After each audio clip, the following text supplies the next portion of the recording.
করলাম, কি আমার উপকার হয়েছে, সহ্য করে কি জীবন যাবে নাকি?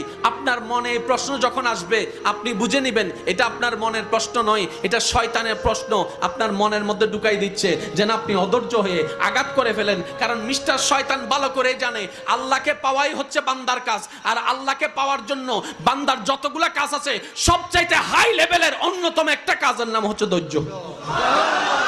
তো ধৈর্য দিলে তো আরো আপনাকে কাছে টেনে নিবে, ইতের তো ফেটরার।